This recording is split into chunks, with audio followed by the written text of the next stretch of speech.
Salut Toké, je m'appelle Toké en ligne. Bonjour, bonsoir comme d'habitude. Je sais pas quand vous regarderez la vidéo ou simplement si vous allez la regarder. Et bien écoutez, on se retrouve une nouvelle fois pour une vidéo achat récent. Voilà, on va pas changer les habitudes. Donc on a encore une fois une dizaine de DVD et on va commencer d'abord avec un magazine. Donc voilà, très très content d'avoir pu acheter ce hors-série écran fantastique. Donc consacré essentiellement à Steven Spielberg. Donc voilà, avec une couverture déjà je trouve magnifique. Avec alors je sais pas si on dit embossage ou débossage pour les steelbooks, mais voilà, le personnage de Ready Player One a l'air embossé, ouais embossé je pense parce qu'il fait une petite bosse. Donc voilà, on retrouve sur la cover le T-Rex de Jurassic Park, E.T., Indiana Jones, et on retrouve le requin des Dents de la Mer. Donc j'ai commencé à le lire, à le feuilleter, et il est très très bien fait, donc ça revient vraiment sur tous ces films. Et ça c'est vraiment cool. Donc voilà, il y a des gros dossiers détaillés sur ses principaux films, il y a évidemment sur Hook aussi. Ça reprend vraiment, vraiment tous ces films, et ça c'est génial, Always. Euh, Ça se permet de mettre de même quelques vieilles affiches à l'intérieur, comme là pour Indiana Jones. La deuxième couverture, hop, qui est très belle également. Il y a un dossier bien évidemment donc sur Ready Player One. Euh, Il y a pas mal d'acteurs. Ah, ça c'est pour Ready Player One. Voilà. Donc voilà, Ready Player One. Donc voilà, je vous invite très fortement à vous procurer ce hors-série qui est vraiment très très bien foutu. Et puis c'est pas souvent qu'il sort des trucs sur Steven Spielberg. Donc c'est fort sympathique. Donc ça vaut 9,90 quand même. Mais ça vaut le coup. Donc on commence avec ça. Et on enchaîne donc avec les films. On commence avec une comédie américaine. Donc voilà, un duo qui me donne vachement envie. Donc Nick Nolte et Martin Short. Donc ça s'appelle Les Trois Fugitifs. C'est un film écrit et réalisé par Francis Weber. Donc le jour de sa sortie de prison, Lucas, un ancien cambrioleur, donc joué par Nick Nolte, est pris en otage par un surprenant voleur de banque. Ce jeune homme inexpérimenté dans le domaine du hold-up dérobe l'argent nécessaire pour faire entrer sa petite sœur muette dans une école spécialisée. Il va se servir de Lucas pour tenter de passer la frontière et rejoindre le Mexique. Cependant, notre ancien prisonnier se retrouve contre son gré une nouvelle fois hors la loi, ce qui ne va pas arranger ses affaires. Alors, c'est marrant, mais Martin Short, je sais que tu es dans plein de films. Le seul rôle qui me revient en tête, c'est l'assistant du président Jack Nicholson dans Mars Attack. Celui qui se fait bouffer le doigt par la femme extraterrestre, là. Il y a également James Earl Jones, de mémoire, je crois que c'est je dis peut-être une bêtise, c'est pas le gros noir qui donne sa voix à Dark Vador, j'ai un doute. Et donc voilà, donc ça a l'air vraiment cool. Donc Three Fugitives, très content d'avoir pu choper ce film à 50 centimes. Hop. Ensuite, pour les films musicaux, pour ma petite femme, donc voilà le film Rap Game. Voilà. Avec au casting, je suis content parce qu'on retrouve Dean. Comment s'appelle-t-il déjà? Dean Winters. Alors, je sais pas si vous allez bien voir, c'est celui-là, juste en haut. Et pour ceux qui ont vu la série Oz, c'est Ryan O'Reilly, l'Irlandais. Donc, voilà, c'est une histoire de gang, de braquage, de hip-hop, donc sur les coulisses du rap. On le voit là également, Dean Winters. Voilà, bref, donc content de l'avoir pu le trouver ce film également. Ensuite, dédicace à toi, l'ami Reus. Tu m'avais dit de le prendre, donc quand j'étais avec toi, je l'avais pas pris. J'étais retourné quelques jours après, il était à 50 centimes. Donc je l'ai pris. Donc c'est avec Kristen Bell et Ty Diggs. Apparemment, c'est un excellent film d'action, donc c'est Equilibrium. Et je m'aperçois qu'on a également Sean Bean dedans.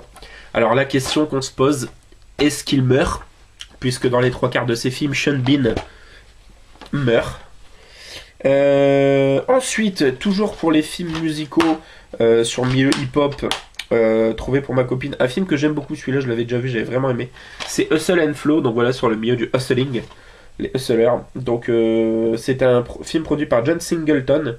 Donc voilà, on retrouve Ludacris dedans, Taryn Manning, Terrence Howard, et c'est réalisé par Craig Brewer.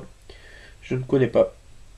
Donc voilà, très content d'avoir pu lui choper ce film également, qui est vraiment très très bon. Ensuite, une comédie française relativement récente, je crois qu'elle est 2015 ou 2016. Voilà, j'étais assez étonné de la choper pour 50 centimes. Ça va être une comédie un petit peu dramatique quand même. Donc c'est avec Franck Gastambide, Sami Bouajila et Chiara Mastroianni. Donc ça s'appelle Good Luck Algérien. Et en fait, c'est l'histoire d'un Algérien, je pense. Donc c'est Sam ou Stéphane, je sais pas c'est lequel des deux. qui va faire le pari fou de vouloir se qualifier pour les JO d'hiver. Voilà, un Algérien aux JO d'hiver, c'est assez original. Donc Good Luck Algeria, voilà, ça avait l'air d'être vraiment sympa quand j'ai vu la bande-annonce, mais pas très drôle, ça avait l'air d'être assez touchant.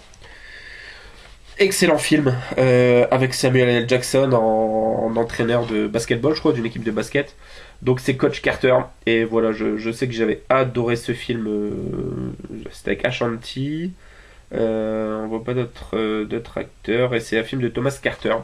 Voilà, donc Coach Carter, vraiment un super rôle de Samuel Jackson, un de ceux que je préfère, je pense. Voilà, c'est à la période de 187 Convert à peu près. Donc si vous l'avez pas vu, je vous invite fortement à le voir. En plus, si vous aimez bien le milieu du basket, avec ce film, vous serez bien évidemment servi. Ensuite, un petit film avec Jean-Claude Van Damme. Alors, je l'ai pris pour deux raisons, parce qu'il était à 50 centimes et qu'il manquait un film dans mon lot. Et j'ai vu également qu'il y avait Michael Rooker. Donc, il me semble avoir vu à l'époque sur kiosque celui-ci. C'est l'image avec Van Damme avec les cheveux longs qui me parle. Donc c'est répliquant. Donc voilà, ça avait l'air vraiment plutôt cool. Une histoire de clonage en fait, quelque chose comme ça je crois. Donc voilà, de mémoire j'avais pas mal aimé, donc répliquant. Ensuite, un film complètement déjanté que j'avais à l'époque et que j'ai perdu, je sais pas où il est passé, j'ai peut-être oublié lors du déménagement. Donc avec Vanessa Paradis, Jason Fleming, Benoît Poulvord et Jean-Pierre Mariel. Donc ça s'appelle Atomic Circus et je sais que c'est un film complètement what the fuck.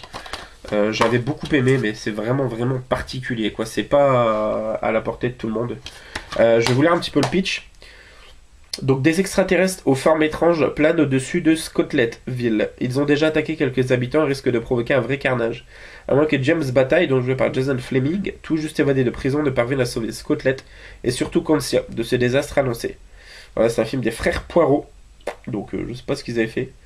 Et ça a l'air, c'est au niveau de l'esthétique, ça me fait fort penser à du Jean-Pierre Jeunet dans l'idée du film, au niveau du design des machins, on dirait un croisement entre les sentinelles de Matrix et puis un petit peu les mines qui flottent dans l'eau dans la cité des enfants perdus. Voilà, donc Jason Fleming, c'est lui. Et c'est entre autres un des salopards dans Le Transporteur 2. Et je pense qu'il joue aussi dans Arnaque, Crime et Botanique ou dans Snatch. Mais non, je pense que c'est Arnaque, Crime et Botanique. Donc voilà, Atomic Circus, c'est un vrai ovni. Si vous ne l'avez pas vu, je vous invite très fortement à le voir. C'est un film à voir, c'est très intriguant et c'est bien barré. Ensuite, petite dédicace à mi amiga Mademoiselle Latina. J'ai trouvé una DVD to que tu busca pour long time. Dans Trêve de plaisanterie. Donc voilà, je t'ai trouvé un petit film que je sais que tu cherchais depuis un moment. Quand j'avais vu ta vidéo où Drawer avait laissé un commentaire par rapport à ta collection en disant que American Psycho 2 était mauvais et que là était évidemment excellent et que tu ne l'avais pas, j'avais retenu ça et je m'étais mis en tête de te le trouver et je l'ai trouvé. Donc voilà, très content d'avoir pu te choper American Psycho, qui est bien évidemment excellent, un des meilleurs rôles de Christian Bale je trouve. Ensuite, ce film que je vais vous présenter là, en fait j'ai déjà failli le prendre à plusieurs reprises, mais voilà, la jaquette et c'est le genre de film où jaquettes sont très mensongères.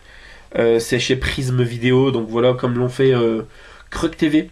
Alors si vous ne connaissez pas cette chaîne, je vous invite très fortement à aller voir. C'est une chaîne où ils présentent pas mal de jouets vintage, de jeux vintage, collection des VHS, et ils reviennent du coup sur ce qui est Delta Vidéo, Prism Vidéo, Prozerpine, tout ça. C'est vraiment cool, surtout si vous aimez bien un petit peu mes tabs en 5. Je m'inspire un petit peu de ce qu'ils présentent. Donc ils ont parlé là dans leur dernière vidéo de ce film, Hydra, qui n'est pas le titre, le vrai titre. Je crois que c'est Terreur sous-marine, une connerie comme ça. Et ils ont montré la bande-annonce et ma foi ça avait l'air vraiment cool. Donc je m'étais dit, si j'ai possibilité de le trouver, même que c'est une jaquette mensongère, celui-ci c'en est un bon. Donc je l'ai pris voilà pour 50 centimes, Hydra, donc une jaquette vraiment stylée, hein. Style VHS, très VHS dans la forme je trouve. Mais qui n'a rien à voir avec la créature qu'on voit dans le film. Donc écoutez, pas faux. Et là on termine sur un petit bijou. Voilà, film que j'ai vu assez jeune et qui m'a vraiment choqué. Film de Alan Parker, donc qui a également fait, je crois, Angel Heart, avec Robert De Niro. Donc c'est Midnight Express, donc adapté d'une histoire vraie. Ouais, c'est celui qui a fait Mississippi Burning, pardon. Donc Midnight Express nous raconte l'histoire déchirante de Billy Eyes, un jeune touriste américain arrêté en Turquie pour avoir tenté de faire passer du hashish hors du pays.